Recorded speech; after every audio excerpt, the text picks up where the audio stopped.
Hi, everyone. Welcome to this pre-conference webinar that is part of the series that we're doing before the Selenium and Appium conference in 2026 here in Valencia. Next May, we're going to have it. So, yeah, welcome. So I just said that the conference is happening here in Valencia between these dates.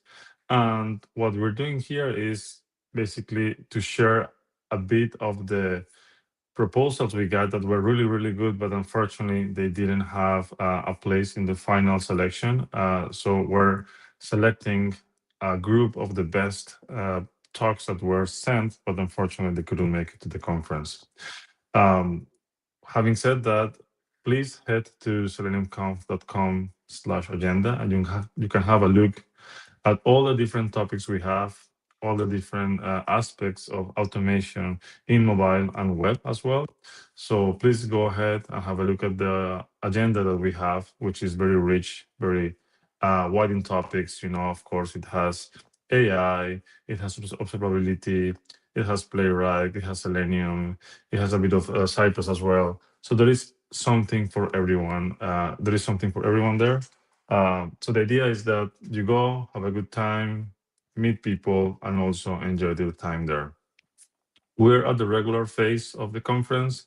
We have tickets still for conference workshops, which are selling pretty fast, but there are still a few left for the different workshops we have. So please go to the registration page and also go to the workshops page. There are, like, again, wide range of topics that are super interesting for everyone. And having said that, one of the best proposals we got, and unfortunately couldn't be selected, is from Rahi. So Rahi is joining us today. So welcome, Rahi. Thank you for being here. And Rahi's going to talk about one of the topics that we don't see often, which is automation for automobile industry. So I'm very excited to see what Rahi has to share today. So I'm going to remove my slides. I'm going to put yours. And welcome, Rahi. Thank you for being here. Thank you so much, Diego, for the introduction. I'm very excited to be here today to be talking about how we can think about testing apps for the car. First of all, everyone, thank you for joining the webinar. This is around testing apps for the car and looking at some practical examples of how we can think about automating for systems like Android Auto and Apple CarPlay. Quick introduction. My name is Rahi Khan. I am a product marketing manager with Digital.ai. It's been an interesting journey. I've gone through several roles. I started as a support engineer, then moved to a sales engineering role, product manager, and now product marketing. And throughout this journey, I've been able to see many sides of what customers and organizations do when it comes to testing. And in the last couple of months, I've embarked on a journey to learn more about the automotive industry, and I'm really excited to share about what I've learned with everyone here today. Quick context setting and talking about the agenda and what I want to cover. I want, first of all, to talk about software-defined vehicles, what's causing topics like this to come up. You may see a lot of things happening in this space. There are a lot of events popping up. There's a lot of topics around this. And I wanted to make sure that as an audience, you understand what's happening in the industry, what's pushing these trends, and where we can expect things to go in the future, because it is not slowing down by any means. And then when it comes to testing, Appium plays a very critical role, especially when it comes to car apps and validating the front-end experience. And so we'll take a look at how Appium plays a role in the different scenarios that we'll cover. And then also I want to look into the future. And it's impossible not to talk about AI when everything has become about AI. So we'll look at how we can do testing today with Appium and using that as a foundation, and then thinking about how we can apply AI systems to further enhance the automation and the results. But first things first, let's set context and talk a little bit about why this matters, why this is important. For decades, car has been around for decades, but the automotive innovation if you think about it, it's really been measured in things like horsepower, design, and fuel efficiency. When you buy a race car, you want the best engine, you want the most beautiful looking car. But with time, things has started to shift. Today, the defining feature of a vehicle isn't just under the hood, but it's also in the software. And we can see that practically because when you look at modern vehicles, there is this is only growing, but there is over 100 million lines of code or software code, and that number is only growing as we speak. And so there's a lot of code that's happening in a car these days, and a big part of that makes up the experience that you have when you drive the car itself and you interact with the screen within the car. The industry itself is also growing exponentially. The automotive software industry is projected to reach 462 billion by 2030. And this is only expected to grow. And also another interesting factor to think about is that distracted driving still remains a leading factor in accidents. And if that already was a leading factor, now with cars becoming software systems and you have apps within the car, safety is very important. And when you talk about testing a mobile app versus a car app, you now have to think about different constraints or different scenarios. Now, there are bigger things at risk. And I think that's where Appium plays a critical role because it takes something that's manual and tedious and helps us to automate it to make better decisions. Okay, a little bit about the shift as well and what's been happening in the industry. If anyone is familiar with the space of automotive, Android Auto itself isn't necessarily new. It's been around for a little bit over a decade. And as a result of that, basically almost every car out there, 98% of new cars support Android Auto. That means there's already 250 million plus vehicles on the road. You may not think about it, but next time you drive, you probably have a car that supports Android Auto or Apple CarPlay or recently Android Automotive OS. And we'll talk about the differences as well. And what's trending and what's continuing to grow is that after Android Auto, the next generation of systems, software systems, a big part of it is made up of Android Automotive OS, which is basically embedded projection within the car. And what's interesting here is that over 50 vehicle models are now shipping with Google built in, which means that all of these big car manufacturers have recognized that this is happening, the shift is real, and these big companies are spending a lot of money in making sure that these systems are embedded with Google and Android operating system so that when you drive the next car that could be an electric vehicle, you can connect to all your apps that you have as you would have on your phone. And so the shift is very real. The growth is very fast and rapid, and it's beyond the types of apps and tools that you would typically think, and we'll see some examples of that. If we talk a little bit about how in-car app testing is done today, it's not that testing cannot be done. However, testing today is largely manual. There are some aspects of automation, but the most common way someone might test a car app today is either physical testing, meaning they have a real car, they have a head unit system, they have real physical hardware that they're sitting next to, and maybe they have an iPhone or Android device in their hand that they're using to connect to that system, and they're testing the experience that way.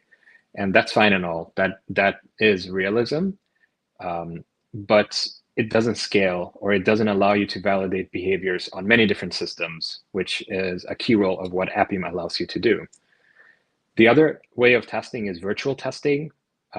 Now, with these systems like Android Auto and Apple CarPlay, both Google and Apple has provided a good foundation when it comes to providing those emulators or simulators or those instances so that you can test the behavior of your application. But again, this is manual and it's difficult to scale and automate. And so as one embarks on a journey to test car apps, quickly it becomes a question of how do you scale this while making sure that you can repeat the behavior and produce things like results and reports.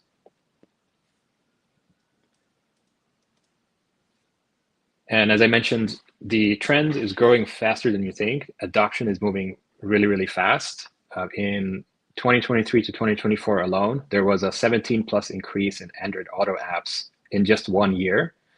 And now if you consider things like electric vehicles as well, where you have to charge your car in a charging station, on average, people spend 42 minutes charging their car. This number may go down over time as electric vehicles become faster. But on average, people are spending maybe 30 minutes to charge their car. And now you're sitting in the car to either use your phone or the app through the projected system. And that means that people are bored. People need a way to be entertained, maybe look at streaming services, radio, or play games. And when context like this appears, it also introduces adaptive behavior situations. And so now the app for the car, it's no longer just about, can you go from point A to point B? It's also now about, what if you're driving? Should you be able to watch a YouTube video, or should you be able to watch Netflix? And so as you drive versus when you're parked, different applications have different behaviors. If you're driving, you're not allowed to open up a streaming app, for example. But when you're parked, you are allowed to. But someone has to test that. You need a way to validate those behaviors. And especially with newer cars as well, a lot of the cars have passengers have their own screens. And so now you're talking about two screens, one for the driver, one for the passenger. And so it starts to introduce a lot of new variables that you need to think about as you test these systems. Another really interesting point, starting to develop a car app is surprisingly very, very simple. Google has made it incredibly simple with templates, pre-designed templates. You can go to Google or their developer site, search for car app templates, and you'll be able to build an app very quickly. But interestingly, even though it's become easier to build these apps, testing hasn't necessarily become easier. And Google expects this momentum to continue to grow and compound. And so it's at a critical time that we need to start to think about scaling testing as well.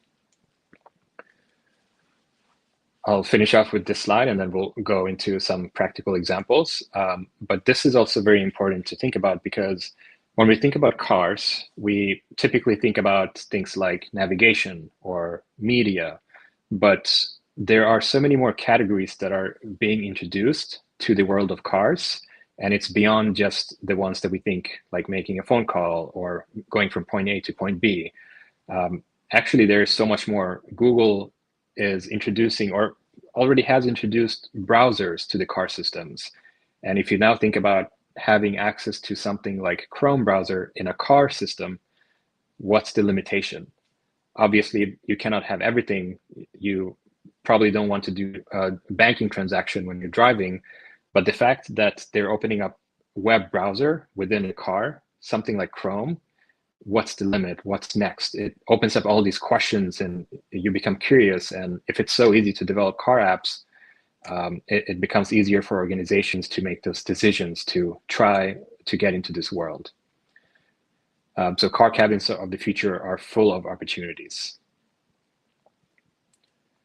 Okay, that's well and all, but if we ask ourselves the question of what role does Appium play in all of this, let's take a look. Let's talk a little bit about that. So before we go into understanding where Appium fits or what Appium does particularly, I think it's important to understand different car app testing layers, because the state that I'm talking about, the projected screens, that's typically the last state. That's where the user or a driver is actually sitting in the car. But before you get to that stage, there are many different layers, and I've categorized them into 3 different buckets. Generally the first bucket is the original equipment manufacturer level, or like the platform layer. And what this is it's at the lowest level. We have the vehicle platform itself. There's a lot of software code, and manufacturers build the software that controls how the vehicle behaves. And so this includes things like how the car responds to inputs like acceleration, braking, sensors, and overall vehicle behavior. And the way it's tested here is done with specialized environments or hardware rigs and things that allow you to simulate real-world conditions. And so this is not a good fit for Appium. The next layer we typically see is in-vehicle system UI.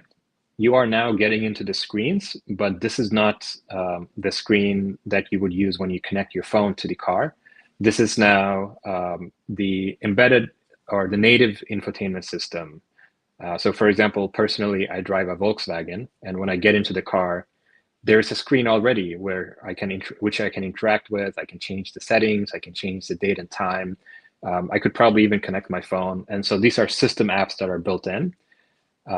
You start to get into a world of testing responsiveness and layout, but this is still more specifically to car manufacturers. And the way to test that are things like there are emulators, or maybe they'll sit with a physical car and actually try out those interactions.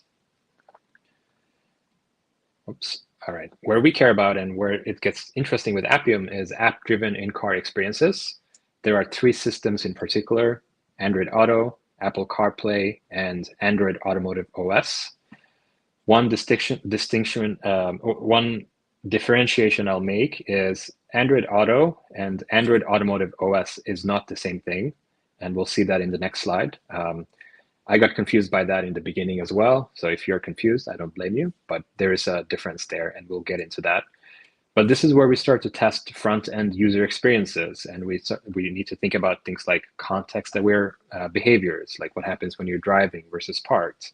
And also, this is where different device models and configurations come into play. I have an iPhone 16 Pro. My friend has a Samsung Galaxy S25.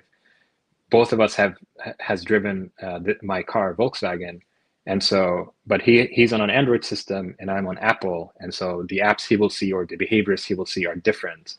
And if you are providing an application for the car, you probably have an app for both systems, and so you need to make sure that it works well on all systems.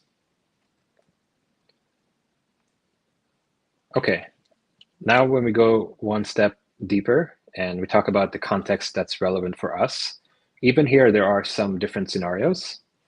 The first, maybe more common one, is mobile-based applications.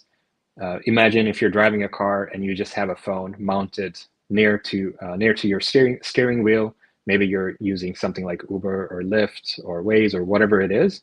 But there are mobile-based applications that you can that entirely runs on the mobile phone. The driver would interact with the phone for whatever reason that they're using the application for. And this is very easy to solve with Appium. We can use things like Appium Inspector and connect your iPhone and Android device. So this is not a big problem.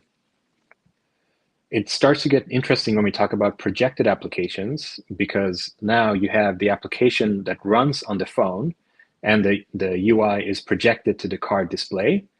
And so you can connect wirelessly or through a wired connection, whether it's iOS or Android. But now your car screen becomes an extension of your phone. And whatever apps that you have on your phone that are supported on these screens will be reflected on these screens here as well. And any interaction that you do is now done via the car screen here. And then we have the embedded applications. This is now Android Automotive OS. This is typically built in directly within the car. You don't necessarily have to have a phone, but you can still connect to all of your services, like the Play Store, or maybe you have YouTube, or you have all these services. You download your apps and you logged in, and it's kind of like a phone, but it's an extension of your phone, independent. And thinking about the future, this is where it's headed. The more and more cars we're seeing that are coming out, things are getting more and more embedded.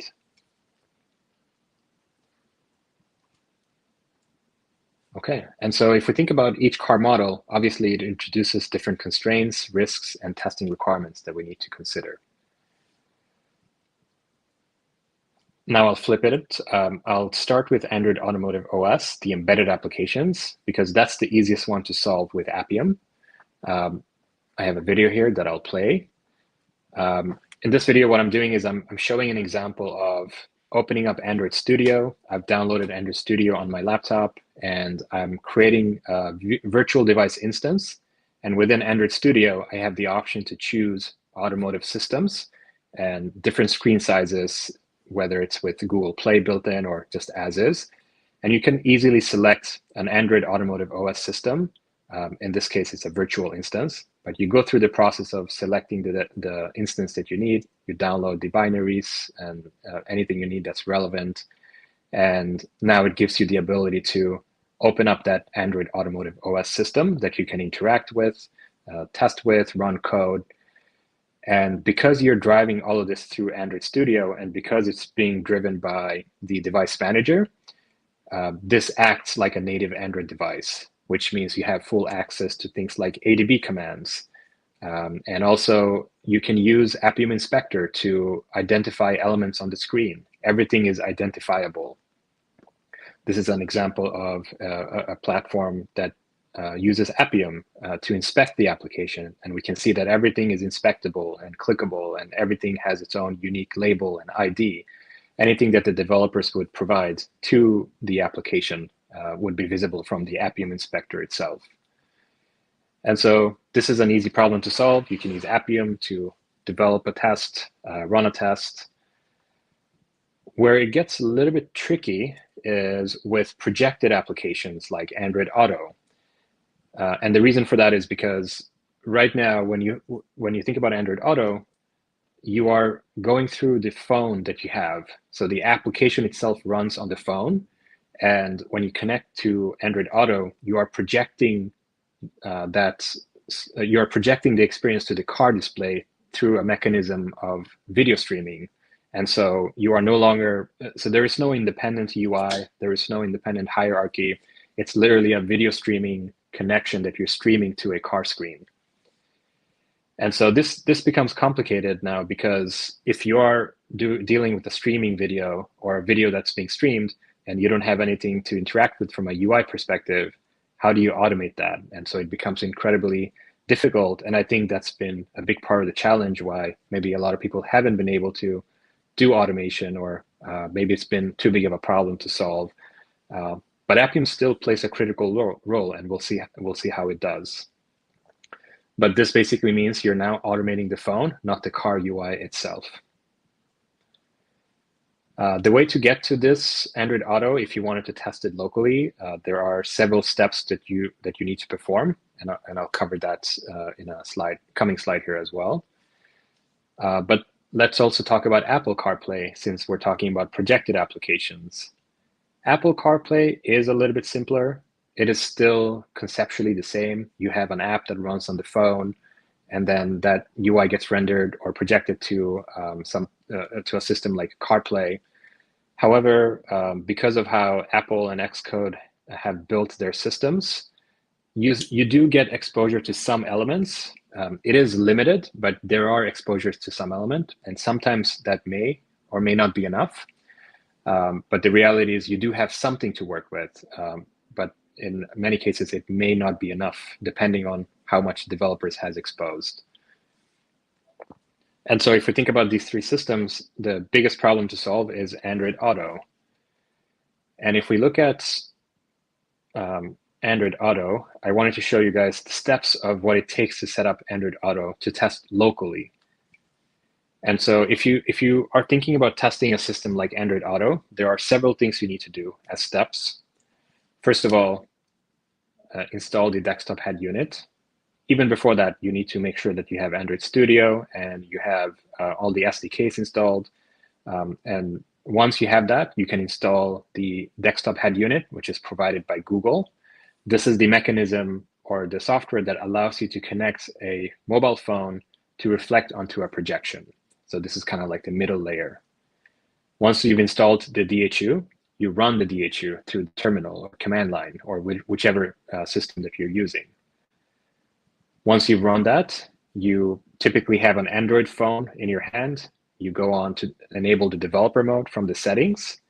If you've done testing, you know exactly what this means. You go to the settings, find the about phone, and tap somewhere 10 times. There's a whole process to it, but you need to enable the developer mode on an Android device.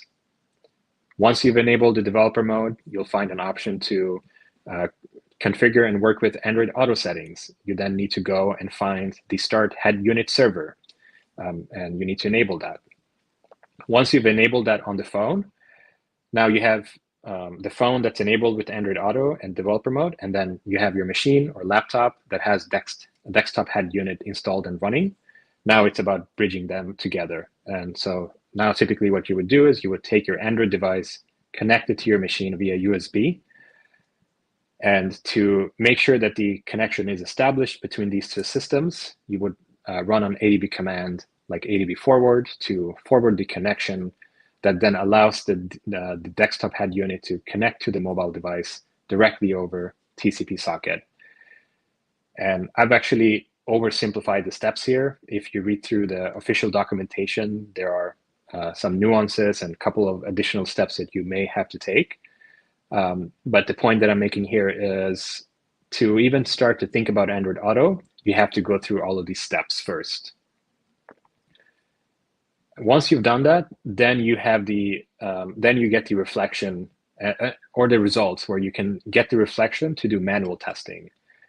And that's great and all. You can do manual testing, but what happens when you need to test the same thing on a different Android device? Or what about a different desktop head unit size? What about a different car model? And so as you start to introduce variables like this, quickly the manual process becomes very tedious. And as we all know, yes, manual testing is very important, but if there are steps that we can repeat and automate, we should do that. And so this is where teams at a cross point, they might start to think about, okay, how do I take this to the next level?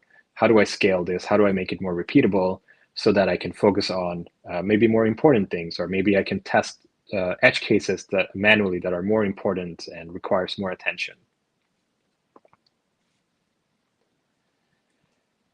And so a question to ask ourselves is, if in projected systems there are either no to little UI elements to inspect, how do we go about automating that? And the answer might surprise you, and I'll kind of give you something to think about. What I'm proposing is potentially revisiting a familiar approach, image-based testing or OCR-based testing. I know what you're thinking. Image-based testing is not reliable. And that might have been the case for a very long time. Maybe you've tried to use OCR-based plugins, or maybe you've tried to automate mobile applications with image-based recognition, and it hasn't been the most reliable. But I would actually challenge you to hold that thought, and we'll go a little bit deeper into discovering how we can use something like image-based recognition to make that to make our lives easier when it comes to testing systems like Android Auto. Something to think about is, at the end of the day, we are aiming to leverage Appium to validate the responsiveness and the behavior of a front-end application. And so as a result, or from that, we should be asking ourselves questions like, what happens when I click on this button? Or did I land on the right page? Or even something like, am I seeing the correct information based on my actions? When you tap on something, are you seeing the right pop-up? Are you getting the right information that you're expecting to see? And so a lot of these behaviors are actually repeatable behaviors.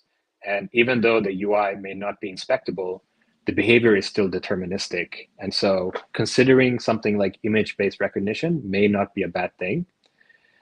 Now, there are scenarios where you might be saying, yes, but what about if I need to test on a different device model or different size? And that complicates things. And yes, it does. But that's where AI plays a role. And we'll take a look at that as well. But at the end of the day, what we should remember is, at its core, Appium is a protocol for driving devices and validating behaviors. And so this is where a model like Appium becomes really powerful. It's not necessarily about just interacting through UI elements. Appium gives us a way to send commands, capture state, and validate outcomes.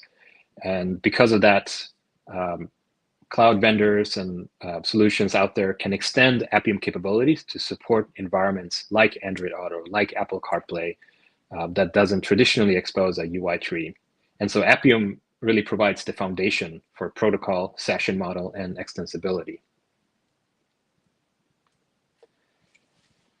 Okay, so for this example, I'm using a platform, digital.ai. This is not in any way, shape, or form intended to promote the platform. This is just a way to demonstrate what's possible and what we can do with Appium.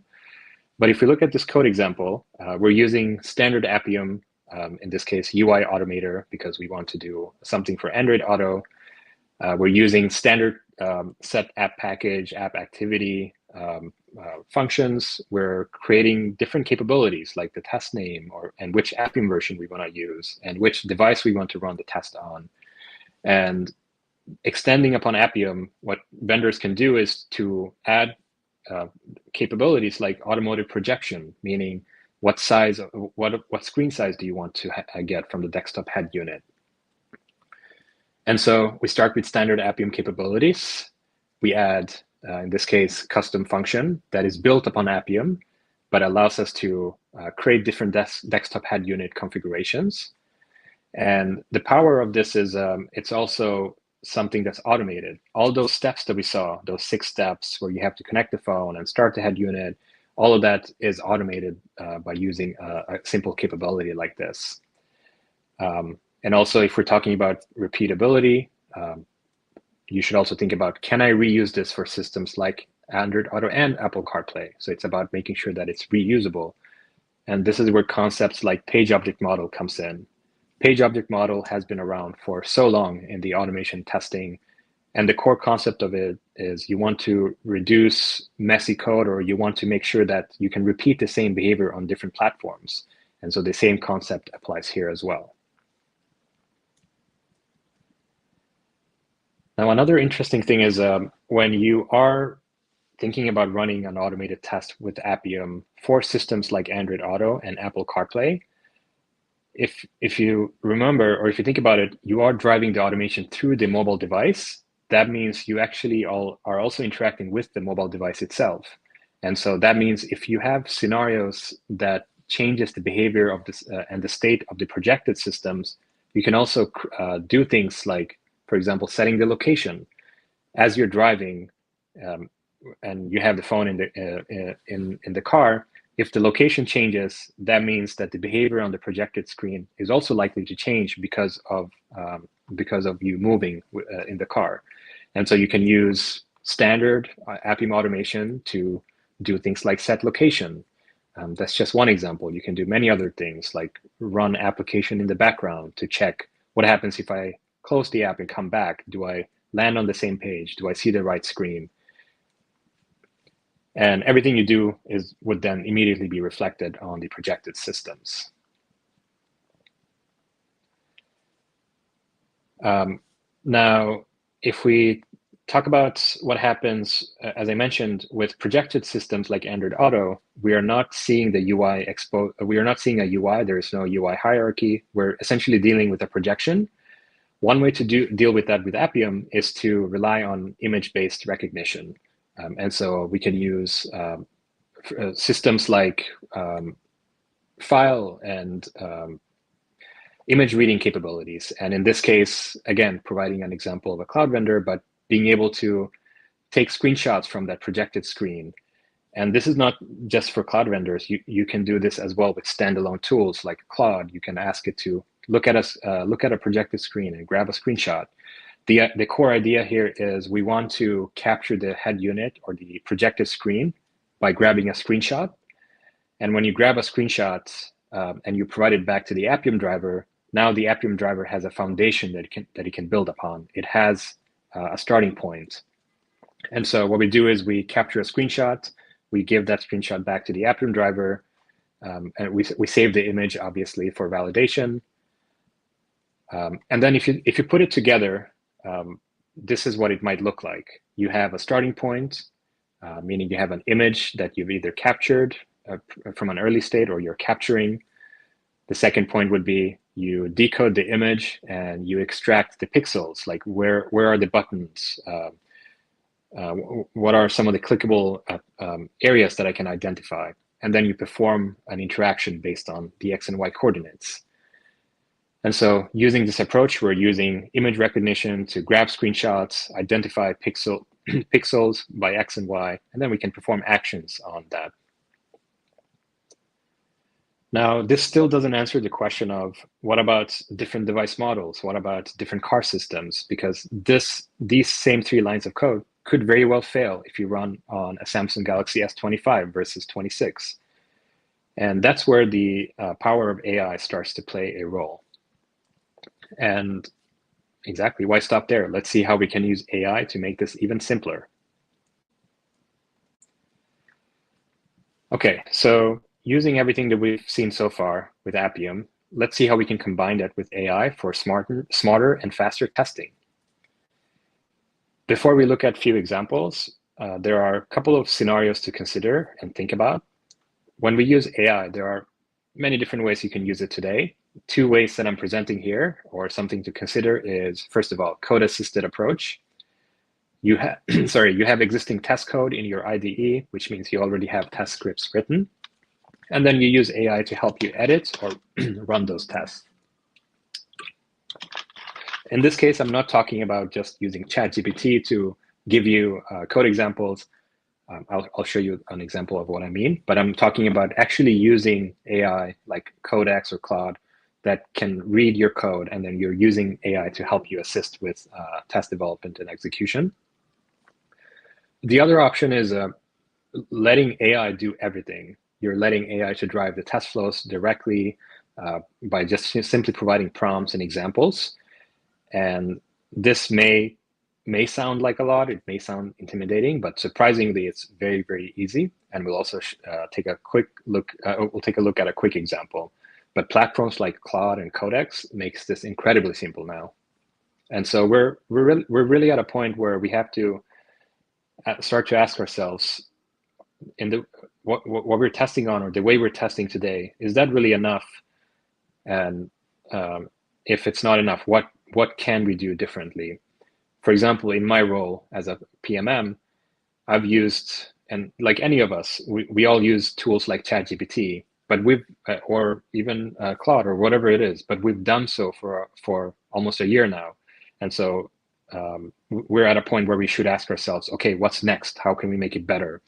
And so in the era of AI, it's important to not get comfortable, because this is still a very this is still an evolving industry, and we're still at the very early stages of what's to come. At the end of the day, we should ask ourselves, how do we simplify test automation, but still making sure that we are getting a high quality output? This is not about giving code to AI and then having more generated. It's about giving code to AI so that you can focus on the more important aspects and change your mindset to something more about reviewing the results, or making sure that you are testing the right things and running the right things. Let's look at the first example. In this video, what I have is I have Codex from OpenAI. And what I've done in Codex is I've given it access to my codes that I have written in IntelliJ, which is using Java and JUnit in this case. The programming language and the test runner doesn't matter. But in this case, Codex has visibility into my code. And what I want to do here is, in this example that I'm highlighting, I have the location set example. I'm setting a location, excuse me, to simulate a driving behavior. I'm going from point A to B to C. Now, what I want to do here is, imagine if I wanted to change this code. Maybe I have a new scenario to test. Maybe I want to go from a different point A to point B, and maybe I have more intervals. What does that mean? If I were to do this in a traditional way, it means I would have to maybe go to ChatGPT, ask for it to give me the latitude and longitude. Maybe I have to write more code. And so there are steps that are still manual, but why do that when you can have a platform like Codex access your system, and in plain English, you can tell it to look at this Java file and update the location function to be able to, in this case, set, I'm in New York City, so the example I gave was go from Brooklyn to Queens with 15 intervals, meaning it should have 15 different points to go through to simulate a more realistic driving experience. And we'll see in this video, it's reading through the code and it's making a determination of the changes that it needs to do, and it is making those changes. So I went from having to do something manually, finding out the latitude and longitude, to simply just providing a plain English prompt, and it's given me an output. Now, of course, we need to be a little bit careful here. We cannot just let AI do everything for us, because if you saw in this example, it completely replaced the original code that I had. And so when you use systems, AI systems like this, it is important to make sure that you have the structure in place, that your framework has those repeatable functions. And so foundation is very important before you give something to AI to work upon. Otherwise, you'll see things like it'll make changes that you didn't intend to make, and suddenly the test breaks and defeats the purpose of AI, because now you're having to debug code changes that has probably nothing to do with the test case itself. So using AI, we have to be very considerate and thoughtful about the things that we're doing with AI. So that was option one, a practical example. Another way, the option two, where you let AI fully drive the testing, is to use systems like Claude. And I've actually had conversations with different companies and organizations, and this is a real thing that companies are experimenting with, where they're trying to see if they can move away from code completely, meaning they don't want to rely on an IDE, they don't want to be writing Java code. It doesn't mean that automation testers are going away. It just means that they're trying to see how they can make the jobs of test automation engineers better and more effective, because the knowledge of a test automation engineer is still very, very, very critical. You need to know what capabilities you need to set up, or you need to know the context and the user flows. And there are so many nuances that I don't think it's at a time where we can just replace. And so I think it's important to call that out. Tools like Claude is not replacing engineers, it's making their lives, in a way, easier. Now, that alone could also be a debate if this is making it easier or not, just because we're still at such an early stage of AI. But I want to present this example of Claude because it gives us something to think about. Excuse me. It gives us something to think about and how we should consider approaching automation in the future as things evolve. So with systems like Claude, the way it works is, excuse me, you can have markdown files that has their own definitions or categories. And so if you think about using Claude, what a way to start thinking about getting started is you need to have different files for different purposes. Step one would be to have something like this, where you have a markdown file that defines the capabilities of what it needs to know from an Appium session perspective. And we can see in the markdown file, it's the same exact things we saw in code. We're still providing things like package name, UDID, Appium version.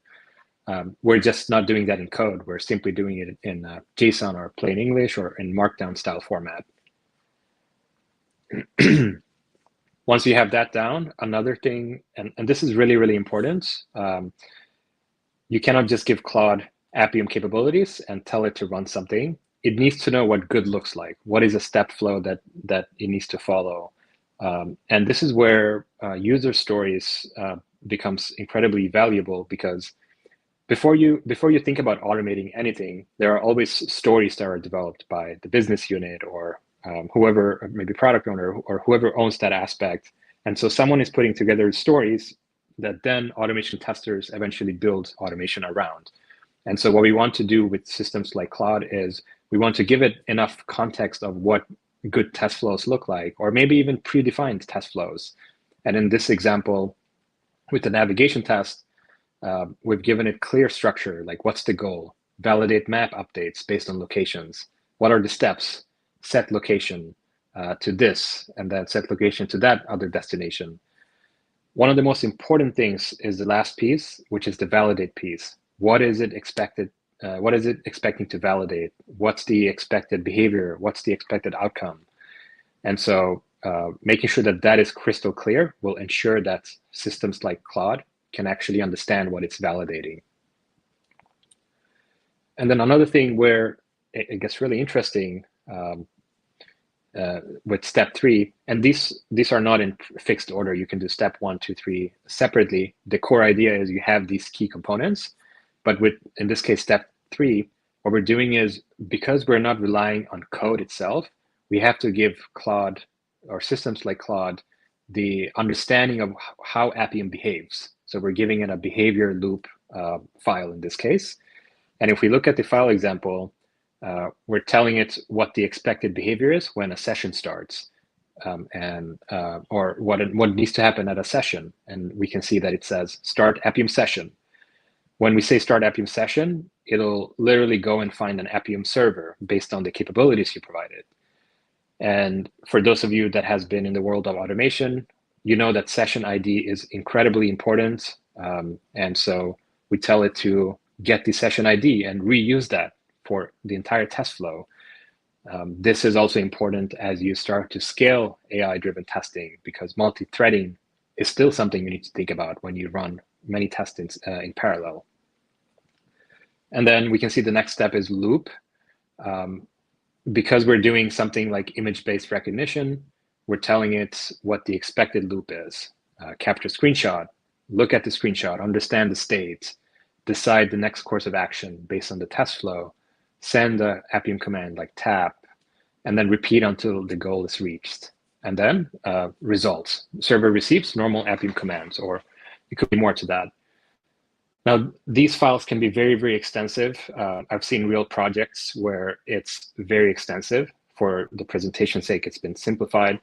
But this should provide you a good idea and a starting point of how to think about using systems like Claude that doesn't use code at all, but still have it drive behaviors like code. And so when you use systems like Claude, you're basically replicating what Appium does from code. You're just doing that without code.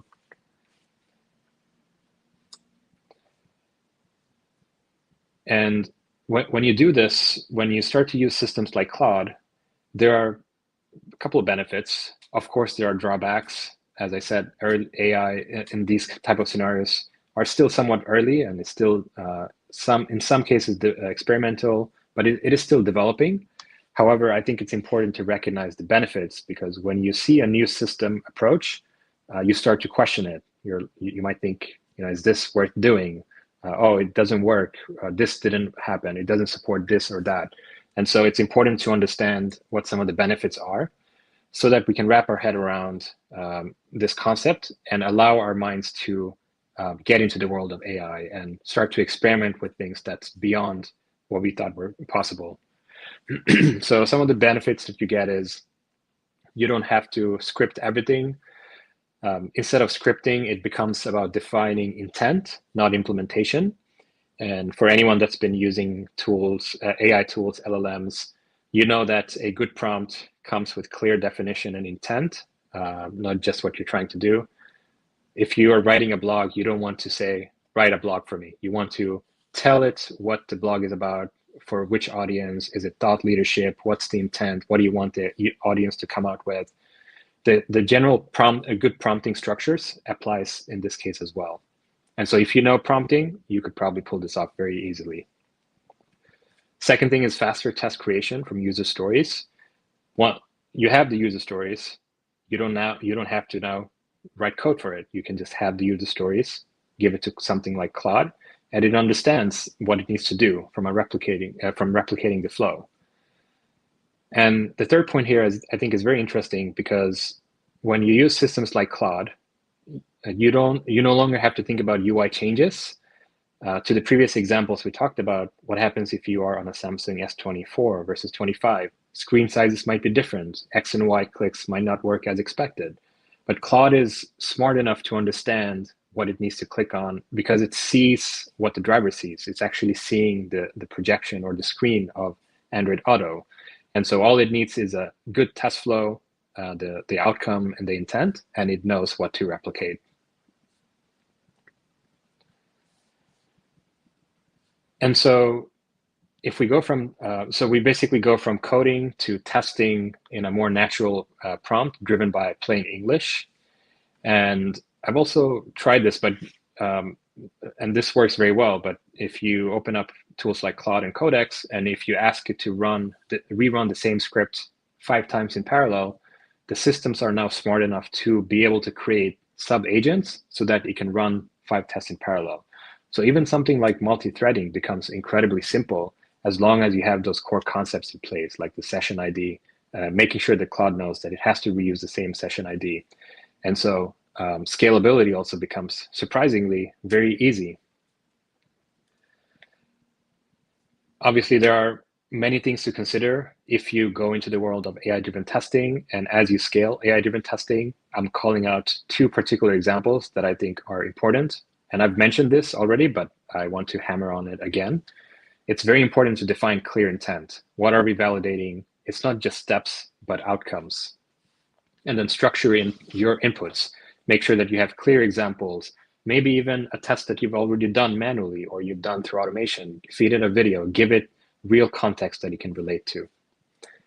And so if we're able to use AI effectively, it simplifies execution. And with the structure, it also drives reliable results.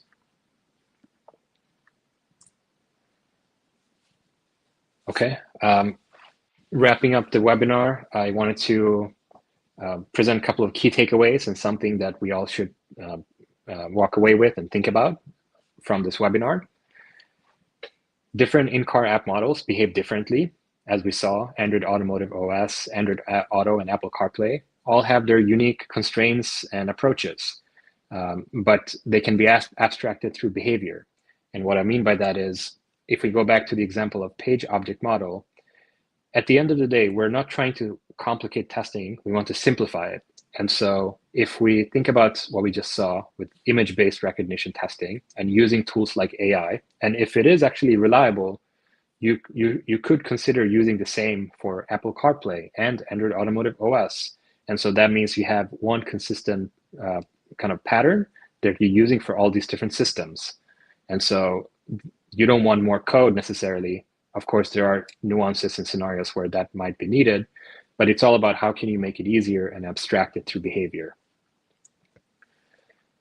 AI changes the equation. We now need to rethink how tests are created, executed, and scaled. And we're at a point where it is becoming very, very critical. A lot of organizations are already making this shift and thinking about it. And testing for car apps has been a major challenge, as we've seen in some of the earlier slides, but it doesn't have to be anymore because we have tools to make it easier. And one important thing to recognize, testing shifts from element inspection to behavior validation, good prompting. You give clear intent and structured inputs to AI systems, and that is actually very, very important. And as you scale your test automation, as you provide more test flows, that foundation will make sure that you'll go a long way. All right, and then lastly, the opportunity is not just more automation, it's thinking about how to make it simpler and more scalable with the tools that we have available to us. Okay, with that, I would like to wrap up the webinar. I thank you so much for your participation in this session today, and I hope that you found it valuable. It's a very exciting opportunity ahead of us, and I know that there's so much more to come, but hopefully this gives you something to think about if you are in the world of automotive testing, or how to even use these concepts for other parts of testing that you're doing. But hopefully you walked away with something valuable today. If there's anything that you'd like to learn more about, I'm available through LinkedIn, and I'll also see if there's any questions in the chat here from Diego. Thank you so much. Thank you, Rahi. That was great, to be honest. I really like the presentation. I really like the structure. I see you're moving. Am I muted? Can you hear me now? No, I cannot hear you for some reason. Oh, strange. Let me try. No, I can. 1 second.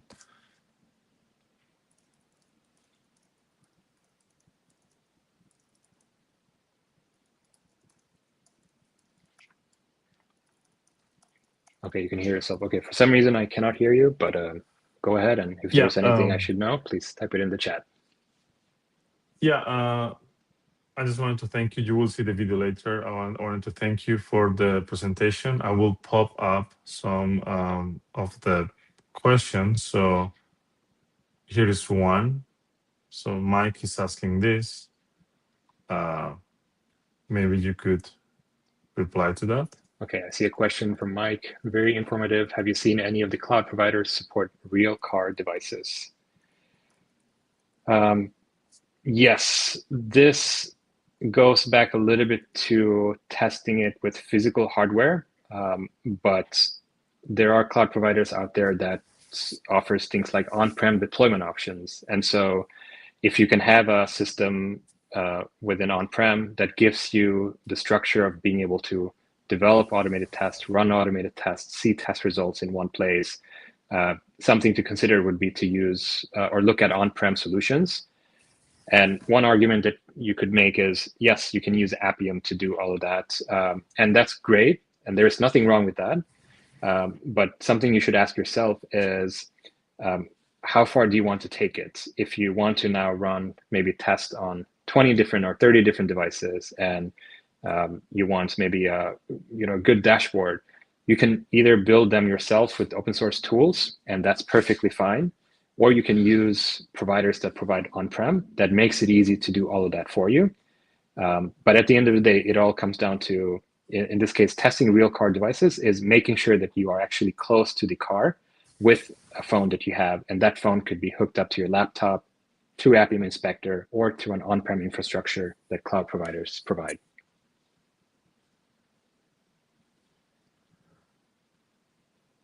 Good. So that Thank you, that's Mike. I one of the appreciate your comments. attendance.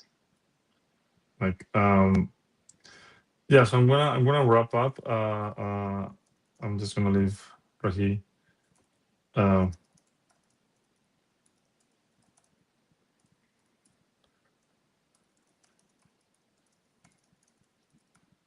Yeah, I just want to thank you, Rahi. Maybe you cannot hear me right now, but you will hear the video later.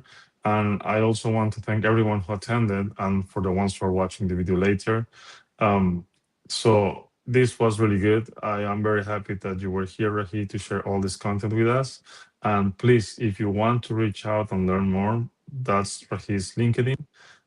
Please ping him, add him to your network. And that's it from us. This is the end of the webinar today. I really appreciate you all having the time and looking forward to the next one. Thank you.